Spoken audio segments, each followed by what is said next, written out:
Bonjour YouTube et bienvenue sur ma chaîne. Alors aujourd'hui je vais faire une petite vidéo qui sera peut-être en deux parties ou en une, je sais pas, ça va dépendre comment ça se déroule. J'ai pas mal de petites choses à dire. Donc concernant déjà une montée d'un mouvement que je qualifie de green survivaliste, en référence à Greenpeace, bisounours sans force, qui sont choqués parce que je montre une arme à feu ou parce que je parle de défense.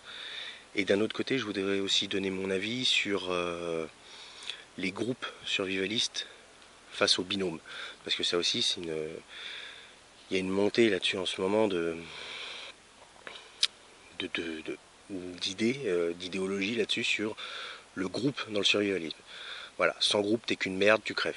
Bon, moi je vais vous montrer que les merdes ça va être les groupes, d'accord, que les plus dangereux ça va être les groupes survivalistes, et ceux qui en finale s'en sortiront le mieux ça va être les binômes. Voilà, et pas les groupes de 50 000 personnes. Je vais développer après en seconde partie, vous allez voir. Donc, à tous les green survivalistes, bisounours sans force, donc vous êtes choqués parce que je montre une arme à feu, parce que je parle de se défendre. Et tu crois qu'avec ça, on va arrêter les guerres? Imagine, t'en as besoin, t'en as pas. T'as l'air d'un con. Ah, Ça c'est un sujet qui est chiant à force de la défense, d'y revenir. La défense c'est un droit, c'est même un devoir. Vous avez envie de tendre le cul en cas de problème, tendez-le. Moi je le tendrai pas, voilà, le débat est clos, comme ça c'est réglé.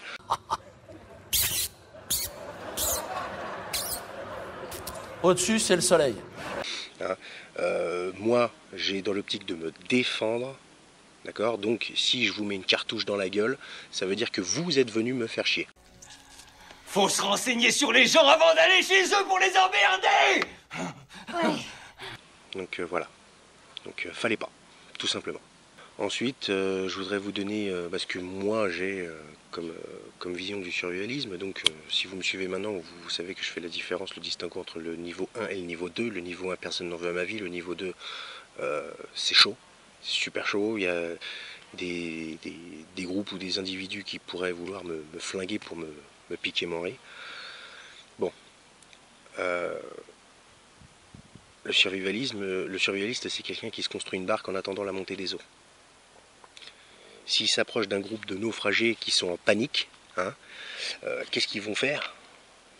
Ils vont renverser la barque. Personne n'y gagne. Voilà. Donc le mec, il s'est fait chier à faire sa barque, d'accord, et on lui coule parce que les mecs paniquent et finalement tout le monde se retrouve à la baille. Donc moi, je reste loin des naufragés en cas de problème. Voilà, tout simplement. En cas de problème de niveau 1, donc c'est-à-dire, je sais pas moi, tremblement de terre, tempête, inondation, ce que vous voulez, moi je veux bien tendre la main, je veux bien aider mon prochain autant qu'il le faudra, il n'y a aucun souci là-dessus. Par contre, en cas de problème de niveau 2, c'est-à-dire effondrement majeur, gros problème, où il n'y a plus du tout de police, il y a plus de, c'est chacun pour soi, oubliez-moi. Parce que dans un cas comme ça, dans un cas, une crise de niveau 2, tendre la main, c'est prendre le risque de se la faire bouffer. Voilà, tout simplement. Donc je ne l'attends pas. Voilà. Ensuite, j'estime que moi, aujourd'hui, je fais des efforts pour me préparer. Je fais des sacrifices. D'accord. Au lieu de m'acheter certains trucs à la mode ou j'en sais rien, au lieu de rouler en Mercedes ou quoi, eh ben, j'augmente mon stock alimentaire. J'essaye de m'acheter un lopin de terre. J'essaie d'avoir un potager. C'est du boulot, c'est des efforts. Vous, pendant ce temps-là, les bisounours, là, vous préparez pas, vous êtes vous, par contre, vous faites plaisir, vous roulez en Merco, pas moi, vous vous achetez des iPhones, pas moi, vous avez des fringues de luxe, pas moi. De quel droit est-ce que moi je partagerais tous les efforts que j'ai faits alors que vous n'en avez fait aucun? Allez vous faire foutre, vous crevez, c'est tout, vous broutez de l'herbe, j'en ai rien à cirer. Et voilà, moi, je sais que 90% des survivalistes le pensent. Seulement, je suis le seul à avoir les couilles de le dire. Enfin, un des rares, parce qu'il y en a certains. Doc Crésisme, par exemple, je sais pas si j'écorche ton nom. Il a fait une petite vidéo là aussi là-dessus sur l'entraide. Qui est honnête. Je suis désolé, il a juste été honnête. Donc voilà, tout simplement. Il y a un moment, il faut être honnête. Aujourd'hui, comme je l'ai déjà dit dans ma vidéo l'entraide sur le survivalisme, l'entraide n'existe pas déjà aujourd'hui. vous connaissez même pas le nom de votre voisin. Et vous allez me faire croire qu'en cas d'effondrement, vous allez lui tendre la main. Non, mon cul, allez, arrêtez. Arrêtez votre baratin, c'est pas vrai. On fait des stocks de munitions, c'est vrai que c'est pour aider le voisin, ouais, pour l'aider à courir plus vite. Hein.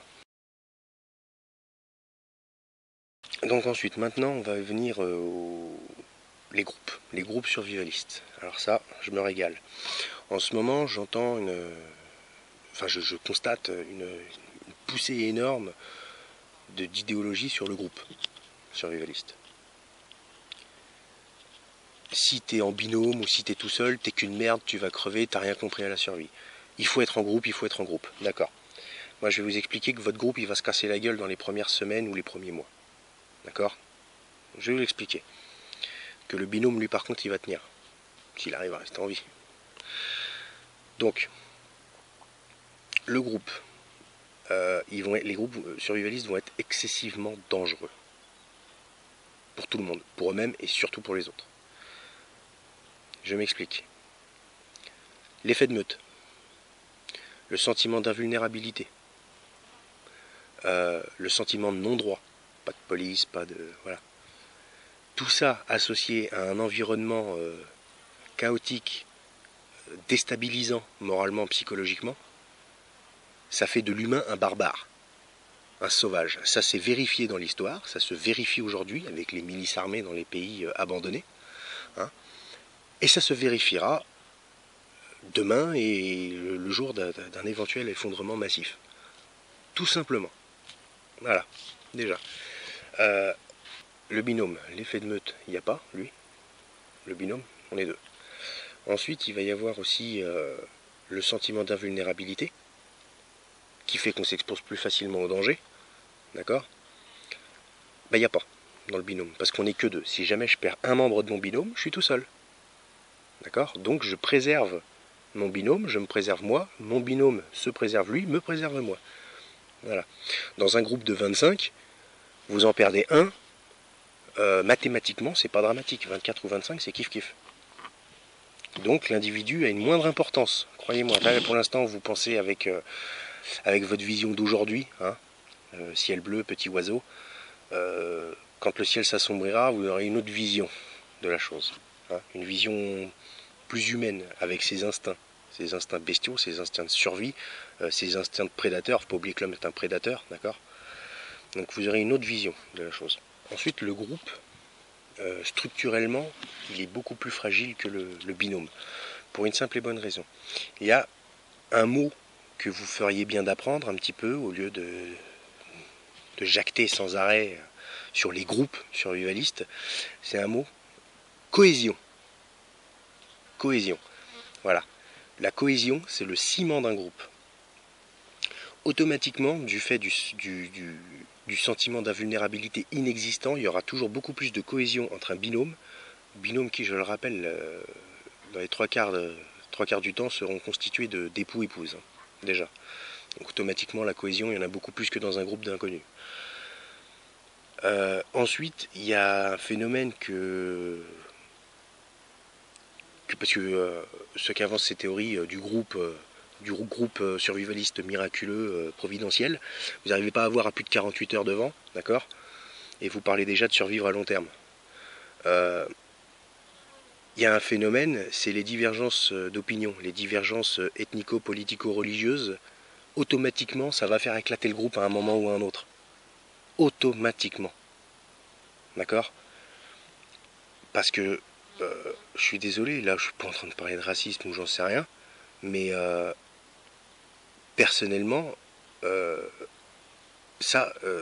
peut pas le nier, un blanc de confession catholique, automatiquement, se sentira pas à l'aise dans un groupe de noirs musulmans. Et inversement, par exemple. Voilà. Donc là, on a l'ethnie, on a la religion, il y a le politique aussi. Il y a le politique. Automatiquement, lorsqu'il y aura des moments de calme, le groupe va discuter comment que c'était avant. Ah ouais, mais parce que la gauche quand même, ah non, mais moi la droite, et pan, c'est fini, il va y avoir des éclatements. Ensuite, il y a aussi un phénomène, ça va être les affinités.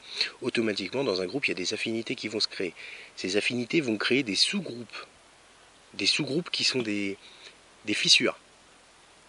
Et donc, au premier choc, paf, ça éclate en sous-groupe. Tout simplement. Voilà. J'ai écrit un article là sur le blog là-dessus où bah, pour une fois j'ai eu plus de facilité à m'exprimer par écrit que par oral. Vous avez qu'à y aller et puis pas hésiter à laisser des commentaires. Tous les commentaires insultes et machin, moi ça dégage, ça c'est clair et net. Si vous n'êtes pas d'accord, allez-y, dites pourquoi vous n'êtes pas d'accord, hein, parce que c'est mon opinion, peut-être que je me plante, hein. Vous pouvez peut-être me faire changer d'avis, j'en sais rien. J'ai du mal à y croire, mais pourquoi pas, hein. Donc voilà, allez plutôt voir le blog. Ça c'est un sujet, voilà, le groupe ou le binôme, survivre seul, survivre à plusieurs. C'est un truc sur lequel j'ai pas mal réfléchi et voilà, ça j'y crois profondément que les groupes vont être très dangereux, vont être très instables et surtout auront une durée de vie limitée. Je parle au niveau du groupe et pas au niveau de la vie individuelle. Donc voilà. Bah, un petit message pour les green survivalistes, hein, droits de l'homiste, bisounours en force et compagnie. Ne vous inquiétez pas, tant que, en cas de problème, ou même maintenant, vous vous approchez pas de chez moi sans autorisation, si en cas de problème vous vous approchez pas de chez moi tout court, vous risquez rien, je vais pas aller moi vous chercher pour vous flinguer, ne vous inquiétez pas. Voilà, je suis pas méchant, j'ai pas automatiquement cet instinct de prédation, hein. J'ai ce qu'il faut chez moi. Il n'y a pas de souci, c'est pas moi qui irai vous chercher chez vous. Évitez de vous approcher de chez moi, c'est tout. Et là, vous n'aurez pas de souci. Et c'est le cas, je pense, de beaucoup de survivalistes. Je pense 90% des survivalistes. Vous vous approchez pas de chez eux. Ils viendront pas, eux, venir chez vous pour vous cartonner. Voilà. Donc c'est de la défense, c'est pas de l'attaque. Hein, tout simplement. Donc je voulais vous donner mon opinion là-dessus. Je trouve qu'elle est... enfin pas mon opinion, mais le sujet est important. Très important. Donc n'hésitez pas à aller sur le blog, à laisser des commentaires et à en discuter entre vous. Hein. N'hésitez pas à faire vous-même des vidéos où vous donnez vos opinions. Hein. C'est toujours intéressant de connaître les opinions des autres. Donc voilà. Alors à la prochaine vidéo. Ciao.